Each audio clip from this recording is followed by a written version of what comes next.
Next work is Hard Times. It is published in 1854. It's a very important and very famous work by Charles Dickens, obviously. This work is basically divided into three parts. Book 1 is about sowing, book 2 is about reaping, and book 3's title is gardening. So this is how a life of a child is being shown here in the progress, like sowing, then reaping, then gardening. This story starts with the Thomas Gradgrind, a wealthy retired merchant of Coketown, England. He devotes his life to the philosophy of rationalism and all. He has two children, Louisa and Tom.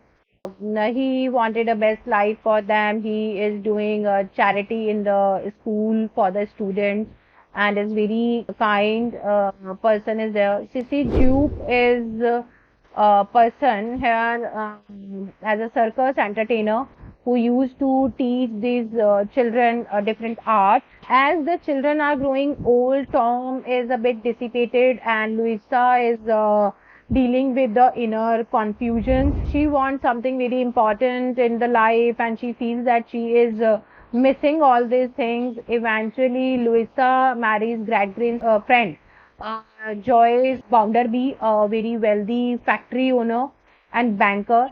Bounderby triumphs his role as a self-made person. He is shown as a very as a person whose mother was died when he was infant, and he is a self-made person.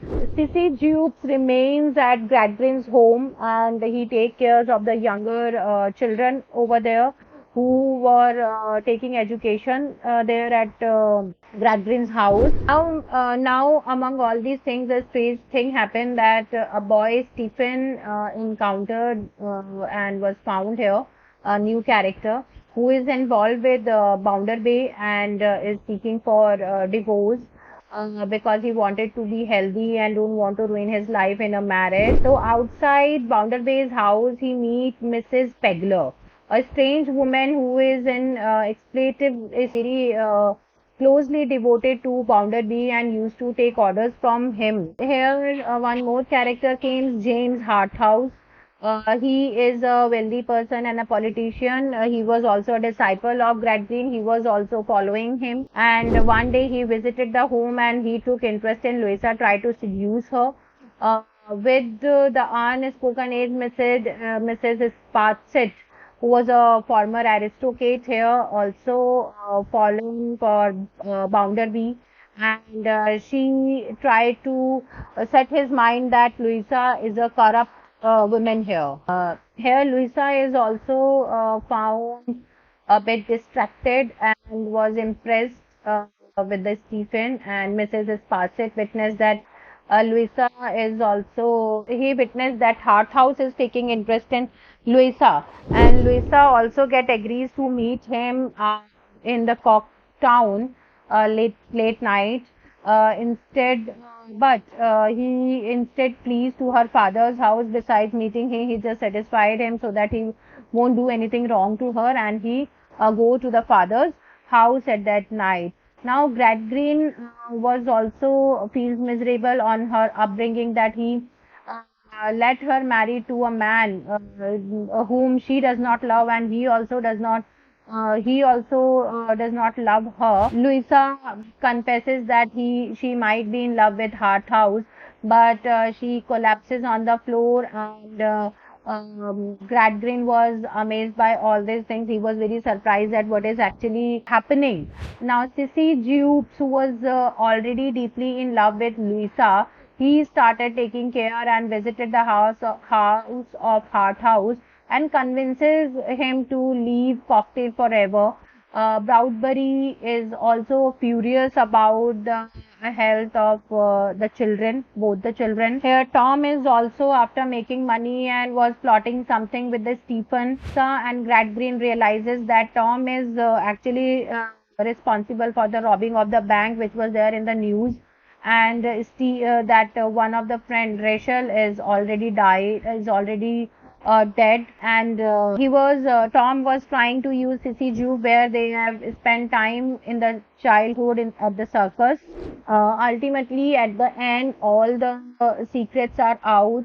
Sissy Jupe is busy in concealing the family altogether.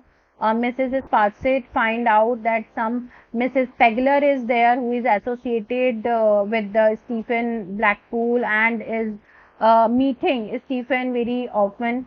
Ultimately, when everyone knows and they witness the truth, Broadberry also reveals that Mrs. Pegler is the real mother of him, and she was after his success. He was not a self-made man.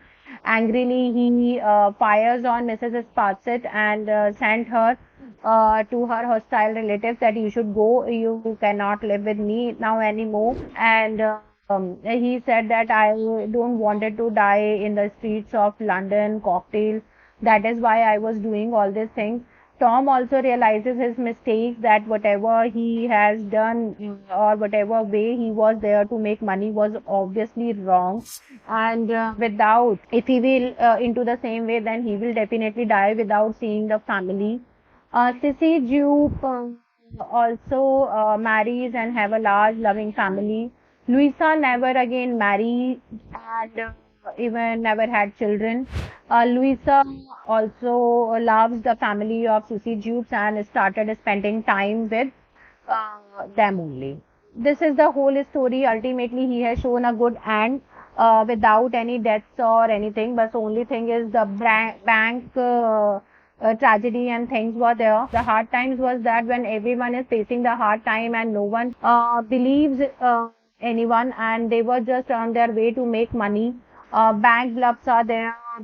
People are running out of lack of money, and they are making mistakes in the life to take it, which should not be there. So ultimately, it started abruptly, and lots of incidents has been shown, like bank robbery and the marriage of Louisa, the Mandel conflict, and something like that, but without any murders or deaths or pathetic deaths. It ended in a very sophisticated in a proper way. So hard time is just a bad time of the people, which is being displayed by Charles Dickens in this novel in a very good way. Okay.